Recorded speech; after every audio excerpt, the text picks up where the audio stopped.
ចាជំរាបសួរក៏ដូចជាសួស្តីទៅកាន់បងប្អូនទាំងអស់គ្នាថ្ងៃនេះដែរខ្ញុំមានលំហាត់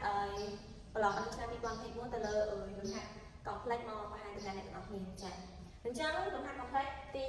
តុង A នេះគេថាដោះស្រាយសមីការអញ្ចឹងទៅសមីការ 2z ដល់1បូក e ការសិក្សាស្មើដល់1បូក 5e អញ្ចឹងគេឲ្យតែបដងមកទេគេឲ្យសិតស្មើប៉ុន្មានទេអញ្ចឹងដើម្បីដោះស្រាយសមីការហ្នឹងគឺទាមទារឲ្យយើងតាំងសិតជាទម្រង់ a បូក be ចាក្នុងសមីការនេះដែរគឺយើងមិនត្រឹមតែទាមទារសិតទេគឺយើងទាមទារសិតបាទៀតដែលសិតបាហ្នឹងគឺជាចំនួនកុំភ្លេចខ្លះរបស់សិតអញ្ចឹងយើងតាំងសិតមកអញ្ចឹងខ្ញុំតាំងសិតស្មើ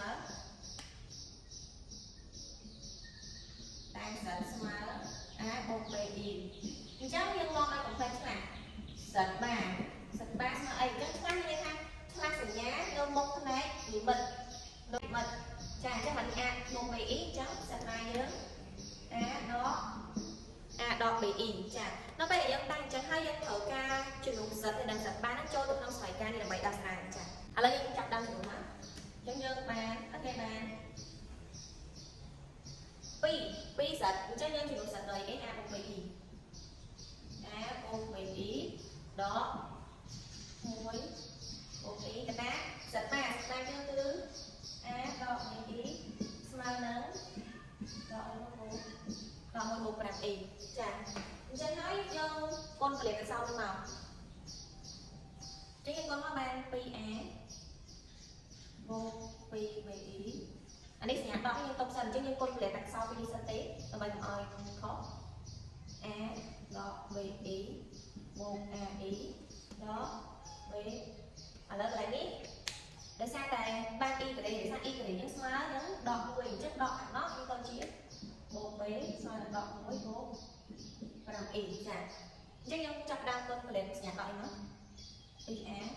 បូក 2be ដក a បូក be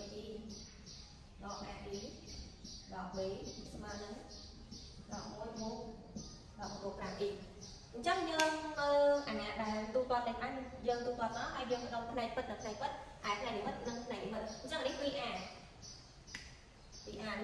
អញ្ចឹងយើងទូទាត់មកបានសល់ a b ដក b ហើយយើងអានេះផ្នែកពិតហើយយើងមើលនេះ 2be និង be បានទេ 3be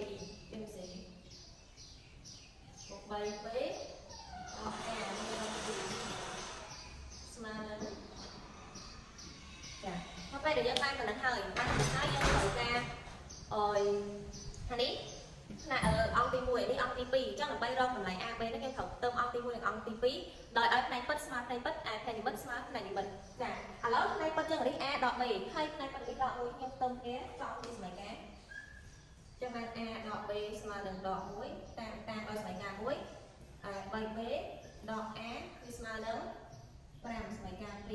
2អូកន្លែងនេះភាសាកន្លែងខ្ញុំអាចសរសេរទៅជាដក a បូក 3b ក៏បានដែរឬក៏យើងចង់បូកអង្គនឹងយើងបានដែរបូកសមីការនោះដើម្បីបំបត្តិអញ្ញាត a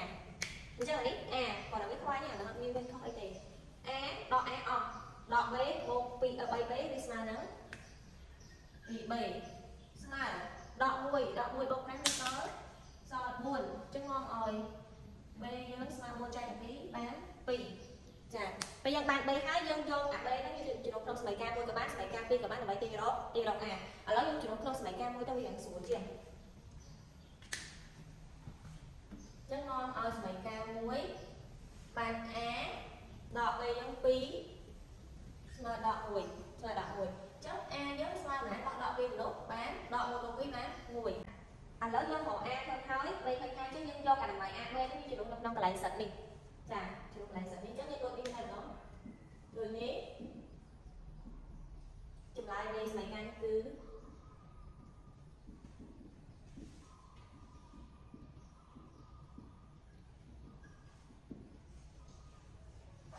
ដូចនេះចឹង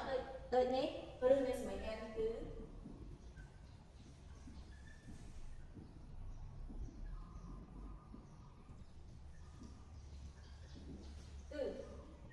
សាប់ស្មើ a បូក 2 a 1បូក b 2ចា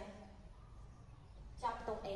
ចូលមកដល់ចំណុចបន្ទាប់គឺកណនី E ស្វ័យគុណ2025អញ្ចឹង E ស្វ័យគុណ2025យើងមានប្រព័ន្ធនេះគេនេះ E ស្វ័យគុណ4ការស្មើ y sẽ còn 4k bột 1 ស្មើ y sẽ còn 4k bột 2 ស្មើដល់ 1 ហើយ y sẽ còn 4k bột 3 ស្មើដល់ y អញ្ចឹងយើងធ្វើមិនបំលែងទៅជារូបមន្តនេះអញ្ចឹង y sẽ còn 2025យើងគ្រាន់តែយក2025នោះចាយនឹង4មកយើងសល់កតុយបូកប្រមាណអញ្ចឹងនាំឲ្យ y ស្មើនឹង2025គឺស្មើនឹង y ស្មើនឹង4គុណនឹង506បូក1អញ្ចឹងនេះ4 6ដល់24